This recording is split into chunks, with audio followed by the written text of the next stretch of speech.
Hello friends, welcome to Arpita Kannada vlogs. ನಾನಿವತ್ತು ಇಲ್ಲಿ ನಿಮಗೆ ಚೌಚೌ ಬಾತ್ ಅಥವಾ ಖಾರ ಬಾತ್ ಕೇಸರಿ ಬಾತ್ ಹೇಗೆ ಮಾಡೋದು ಅನ್ನೋದನ್ನು ತಿಳಿಸ್ಕೊಡ್ತಾ ಇದ್ದೀನಿ. ನಾವು ಯಾವುದೇ ಸಮಾರಂಭಗಳಿಗೆ ಹೋದ್ರೂ ಬೆಳಗ್ಗಿನ ತಿಂಡಿಗೆ ಚೌಚೌ ಬಾತ್ ಅಂತೂ ಹೆಚ್ಚಾಗಿ ಇದ್ದೇ ಇರುತ್ತೆ. ಹಾಗೆಯೇ ಇದು ಎಲ್ರಿಗೂ ಇಷ್ಟ ಆಗುವಂತಹ ರೆಸಿಪಿ ಕೂಡ. ಇದನ್ನು ಇವತ್ತು ಹೇಗೆ ಮಾಡೋದು ಅಂತ ತಿಳಿಸ್ಕೊಡ್ತಾ ಇದ್ದೀನಿ. ಹಾಗೆಯೇ ಯಾರು ಸಬ್ಸ್ಕ್ರೈಬ್ ಮಾಡ್ಕೊಳ್ದೆ ವಿಡಿಯೋಸ್ನ ನೋಡ್ತಾ ಇದ್ದೀರಾ, ಪ್ಲೀಸ್ ಹೋಗಿ ಸಬ್ಸ್ಕ್ರೈಬ್ ಮಾಡ್ಕೊಳ್ಳಿ. ಹಾಗೆ ನಿಮ್ಮ ಫ್ಯಾಮಿಲಿ ಫ್ರೆಂಡ್ಸ್ಗೆ ಕೂಡ ಶೇರ್ ಮಾಡಿ. ಬನ್ನಿ ಹಾಗಾದರೆ ಇವಾಗ ರೆಸಿಪಿ ಸ್ಟಾರ್ಟ್ ಮಾಡೋಣ. ಇಲ್ಲಿ ನಾನು ಇವಾಗ ಒಂದು ಕಡಾಯಿ ಇಟ್ಕೊಂಡಿದ್ದೀನಿ. ಇದಕ್ಕೆ ನಾನು 2 ಕಪ್ ಆಗುವಷ್ಟು ರವೆಯನ್ನು ಹಾಕ್ಕೊಳ್ತಾ ಇದ್ದೀನಿ. 2 ಕಪ್ ರವೆಯನ್ನು ಹಾಕ್ಕೊಂಡು ಲೋ ಫ್ಲೇಮ್ನಲ್ಲಿ ಇದನ್ನು ನಾವು ಸುಮಾರು ಒಂದು 5 ನಿಮಿಷಗಳ ಕಾಲ ಚೆನ್ನಾಗಿ ಫ್ರೈ ಮಾಡ್ಕೋಬೇಕಾಗತ್ತೆ. ಫ್ರೈ ಆದಮೇಲೆ ಇದನ್ನು ಬೇರೆ ಪ್ಲೇಟ್ಗೆ ಶಿಫ್ಟ್ ಮಾಡಿ ಇಟ್ಕೊಳ್ಳೋಣ. ಇವಾಗ ನಾನು ಇದೇ ಬಾಣಲಿಗೆ ಒಂದು 5ರಿಂದ 6 ಟೇಬಲ್ ಸ್ಪೂನ್ ಆಗುವಷ್ಟು ಎಣ್ಣೆಯನ್ನು ಹಾಕ್ಕೊಳ್ತಾ ಇದ್ದೀನಿ. ಎಣ್ಣೆ ಕಾದ್ಮೇಲೆ ಇದಕ್ಕೆ ನಾನು ಒಂದು 2 ಟೇಬಲ್ ಸ್ಪೂನಿನಷ್ಟು ಸಾಸಿವೆಯನ್ನು ಹಾಕ್ಕೊಳ್ತಾ ಇದ್ದೀನಿ. ಹಾಗೆಯೇ ಇದಾದಮೇಲೆ ನಾನು 2 ಟೇಬಲ್ ಸ್ಪೂನಿನಷ್ಟು ಕಡಲೆಬೇಳೆಯನ್ನು ಹಾಕ್ಕೊಳ್ತಾ ಇದ್ದೀನಿ. ಜೊತೆಗೆ ನಾನು 2 ಟೇಬಲ್ ಸ್ಪೂನಿನಷ್ಟು ಉದ್ದಿನಬೇಳೆಯನ್ನು ಕೂಡ ಹಾಕ್ಕೊಳ್ತಾ ಇದ್ದೀನಿ. ಇದಿಷ್ಟನ್ನು ಹಾಕ್ಕೊಂಡು ಚೆನ್ನಾಗಿ ಒಂದು 10 ಸೆಕೆಂಡ್ಗಳ ಕಾಲ ಫ್ರೈ ಮಾಡ್ಕೊಳ್ಳಿ.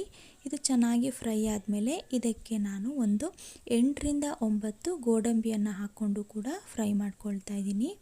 ಇವಾಗ ನಾನು ಇದಕ್ಕೆ ಬೇವಿನ ಎಲೆಯನ್ನು ಹಾಕ್ತಾ ಇದ್ದೀನಿ. ಒಂದು 2 ಎಸಳು ಬೇವಿನ ಎಲೆಯನ್ನು ನಾನಿಲ್ಲಿ ತೊಗೊಂಡಿದ್ದೀನಿ.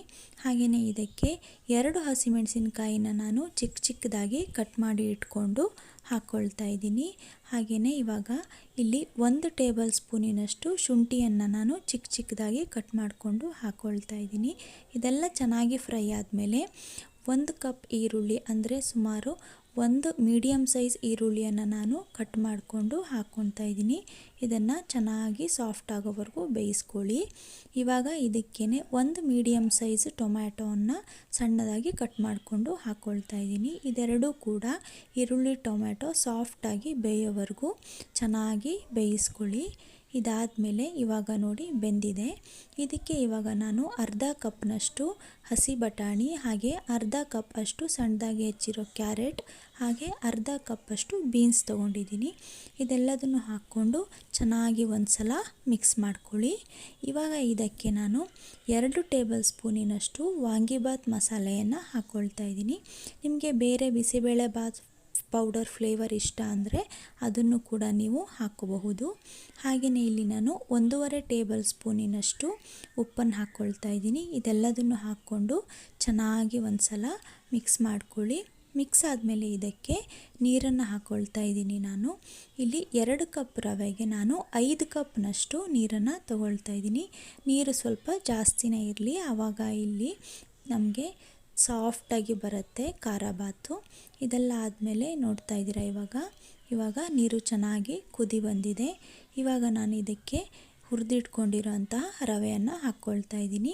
ನಿಧಾನವಾಗಿ ಹಾಕ್ಕೊಳ್ಳಿ, ಸ್ವಲ್ಪನೇ ಒಂದೇ ಸಲ ಹಾಕ್ಕೊಂಡ್ರೆ ಗಂಟಾಗೋ ಚಾನ್ಸಸ್ ಇರುತ್ತೆ. ಇದನ್ನೆಲ್ಲ ಹಾಕ್ಕೊಂಡು ಚೆನ್ನಾಗಿ ಮಿಕ್ಸ್ ಮಾಡ್ಕೊಳ್ತಾ ಇದ್ದೀನಿ. ನೋಡ್ತಾ ಇರಬಹುದು ಚೆನ್ನಾಗಿ ಮಿಕ್ಸ್ ಆಗಿದೆ ಇದು. ಇವಾಗ ಇದನ್ನು ಒಂದು 5 ನಿಮಿಷ ಕ್ಲೋಸ್ ಮಾಡಿ ಇಟ್ಬಿಡಿ. ಇವಾಗ ನೋಡ್ತಾ ಇದ್ದೀರಾ ಚೆನ್ನಾಗಿ ಎಲ್ಲ ಬೆಂದಿದೆ. ಇವಾಗ ಇದಕ್ಕೆ ನಾನು 1 ಟೇಬಲ್ ಸ್ಪೂನಿನಷ್ಟು ತುಪ್ಪ ಹಾಕ್ಕೊಳ್ತಾ ಇದ್ದೀನಿ. ತುಪ್ಪ ನಿಮಗೆ ಬೇಕು ಅನ್ನೋ ಹಾಗಿದ್ರೆ ಹಾಕ್ಕೊಳ್ಳಿ, ಬೇಡ ಅಂದರೆ ಬೇಡ, ಸ್ಕಿಪ್ ಮಾಡ್ಕೊಳ್ಳಿ. ಹಾಗೆಯೇ ಇಲ್ಲಿ ಒಂದು 2 ಟೇಬಲ್ ಸ್ಪೂನಿನಷ್ಟು ತೆಂಗಿನಕಾಯಿ ತುರಿ, ಹಾಗೆಯೇ 2 ಟೇಬಲ್ ಸ್ಪೂನಿನಷ್ಟು ನಾನು ಕೊತ್ತಂಬರಿ ಸೊಪ್ಪನ್ನು ಹಾಕ್ತಾಯಿದ್ದೀನಿ. ಇದೆಲ್ಲದನ್ನು ಹಾಕ್ಕೊಂಡು ಒಂದು ಸಲ ಚೆನ್ನಾಗಿ ಮಿಕ್ಸ್ ಮಾಡ್ಕೊಳ್ಳಿ. ನೋಡ್ತಾ ಇದ್ದೀರಾ ಎಲ್ಲ ಮಿಕ್ಸ್ ಮಾಡ್ತಾಯಿದ್ದೀನಿ. ಇವಾಗ ಇಲ್ಲಿ ಖಾರ ಬಾತ್ ಅನ್ನೋದು ರೆಡಿಯಾಗಿದೆ. ಇವಾಗ ನಾವು ನೆಕ್ಸ್ಟು ಕೇಸರಿ ಬಾತ್ ಹೇಗೆ ಮಾಡೋದು ಅನ್ನೋದನ್ನು ನೋಡ್ಕೊಳ್ಳೋಣ. ಇದಕ್ಕೆ ನಾನು ಇಲ್ಲಿ ಒಂದು ಬಾಣಲೆಗೆ ಒಂದು 4ರಿಂದ 5 ಟೇಬಲ್ ಸ್ಪೂನಷ್ಟು ತುಪ್ಪವನ್ನು ಹಾಕ್ಕೊಂಡಿದ್ದೀನಿ. ತುಪ್ಪ ಕರಗಿದ ಮೇಲೆ ಇದಕ್ಕೆ ನಾನು ಗೋಡಂಬಿ ಹಾಗೆ ದ್ರಾಕ್ಷಿಯನ್ನು 2 ಟೇಬಲ್ ಸ್ಪೂನ್ ಹಾಕ್ಕೊಂಡು ಫ್ರೈ ಮಾಡ್ಕೊಳ್ತಾ ಇದ್ದೀನಿ. ಗೋಡಂಬಿ ದ್ರಾಕ್ಷಿ ಸ್ವಲ್ಪ ಕಲರ್ ಚೇಂಜ್ ಆಗೋವರೆಗೂ ಫ್ರೈ ಮಾಡ್ಕೊಳ್ಳಿ. ಫ್ರೈ ಆದಮೇಲೆ ಇದನ್ನು ಒಂದು ಪ್ಲೇಟ್ಗೆ ಎತ್ತಿಟ್ಕೊಂಬಿಡಿ. ಇವಾಗ ಇದೇ ಬಾಣಲೆಗೆ ನಾನು 1.5 ಕಪ್ ಆಗೋಷ್ಟು ರವೆಯನ್ನು ಹಾಕ್ಕೊಳ್ತಾ ಇದ್ದೀನಿ.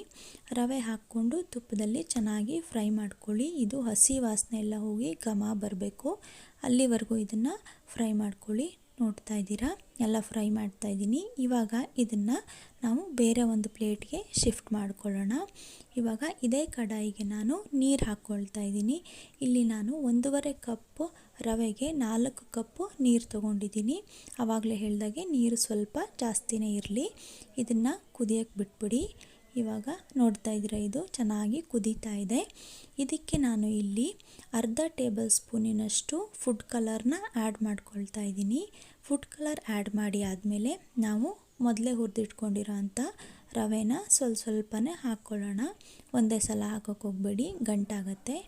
ಇದಾದಮೇಲೆ ಇದನ್ನು ಚೆನ್ನಾಗಿ ಮಿಕ್ಸ್ ಮಾಡ್ಕೊಳ್ಳಿ. ಗಂಟಾಗದೇ ಇರೋ ಥರ ಚೆನ್ನಾಗಿ ಎಲ್ಲನೂ ಮಿಕ್ಸ್ ಮಾಡಿ ಆದಮೇಲೆ ನೀವು ಲಿಡ್ ಕ್ಲೋಸ್ ಮಾಡಿ ಒಂದು 5 ನಿಮಿಷ ಹಾಗೆ ಬೇಯೋದಕ್ಕೆ ಬಿಟ್ಬಿಡಿ. ಇವಾಗ ನೋಡ್ತಾ ಇದ್ದೀರಾ ನೀವು, ಚೆನ್ನಾಗಿ ಬೆಂದಿದೆ. 5 ನಿಮಿಷ ಬೇಯಿಸಿದ್ದೀನಿ ಇದನ್ನು. ಇವಾಗ ಇದಕ್ಕೆ ನಾವು ಸಕ್ಕರೆಯನ್ನು ಹಾಕ್ಕೊಳ್ತಾ ಇದ್ದೀವಿ. ಇಲ್ಲಿ ನಾನು 1/4 ಕಪ್ ಸಕ್ಕರೆ ತೊಗೊಂಡಿದ್ದೀನಿ. ನೀವು ನಿಮ್ಮ ಸ್ವೀಟ್ಗೆ ತಕ್ಕನಾಗೆ ಸಕ್ಕರೆಯನ್ನು ತೊಗೋಬಹುದು. ಸಕ್ಕರೆ ಎಲ್ಲ ಹಾಕಿ ಮಿಕ್ಸ್ ಮಾಡಿ ಆದಮೇಲೆ ಮತ್ತೆ ಕ್ಲೋಸ್ ಮಾಡಿ ಒಂದು 2 ನಿಮಿಷ ಇದನ್ನು ಬೇಯಿಸ್ಕೊಳ್ಳಿ, ಸಾಕಾಗತ್ತೆ. ಇವಾಗ ಇದಕ್ಕೆ ನಾವು ಮೊದಲೇ ತುಪ್ಪದಲ್ಲಿ ಹುರಿದಿಟ್ಕೊಂಡಿರೋಂತಹ ದ್ರಾಕ್ಷಿ ಗೋಡಂಬಿಯನ್ನು ಆ್ಯಡ್ ಮಾಡ್ಕೋಬೇಕು. ಹಾಗೆಯೇ ಇದಕ್ಕೆ 1/4 ಟೇಬಲ್ ಸ್ಪೂನಿನಷ್ಟು ಏಲಕ್ಕಿ ಪುಡಿಯನ್ನು ಕೂಡ ಹಾಕ್ಕೊಂಡು ಚೆನ್ನಾಗಿ ಮಿಕ್ಸ್ ಮಾಡ್ಕೊಳ್ಳಿ. ಇದಾದಮೇಲೆ ಇದಕ್ಕೆ ಮತ್ತೆ ನಾನು 1 ಟೇಬಲ್ ಸ್ಪೂನಿನಷ್ಟು ತುಪ್ಪವನ್ನು ಆ್ಯಡ್ ಮಾಡ್ಕೊಳ್ತಾ ಇದ್ದೀನಿ. ನೀವು ನಿಮಗೆ ಬೇಕು ಅನ್ನೋ ಹಾಗಿದ್ರೆ ಆ್ಯಡ್ ಮಾಡ್ಕೊಳ್ಳಿ, ಇಲ್ಲ ಅಂದರೆ ಬೇಡ. ಇದಾದಮೇಲೆ ನೋಡ್ತಾ ಇರ್ಬೋದು, ನಾನು ಚೆನ್ನಾಗಿ ಮಿಕ್ಸ್ ಮಾಡ್ತಾ ಇದ್ದೀನಿ. ಇವಾಗ ಕೇಸರಿ ಬಾತ್ ಕೂಡ ರೆಡಿಯಾಗಿದೆ. ಬನ್ನಿ ಹಾಗಾದರೆ ಇವಾಗ ಇದನ್ನು ನಾವು ಸರ್ವ್ ಮಾಡೋಣ.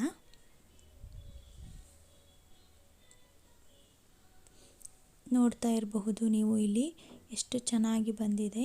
ನೀವು ಕೂಡ ಮನೆಯಲ್ಲಿ ಒಮ್ಮೆ ಟ್ರೈ ಮಾಡಿ ನೋಡಿ, ಹೇಗೆ ಬಂತು ಅಂತ ಕಮೆಂಟ್ ಮಾಡಿ ತಿಳಿಸಿ. ಹಾಗೆ ನನ್ನ ಚಾನಲ್ನ ಸಬ್ಸ್ಕ್ರೈಬ್ ಮಾಡ್ಕೊಳ್ಳಿ. Thank you.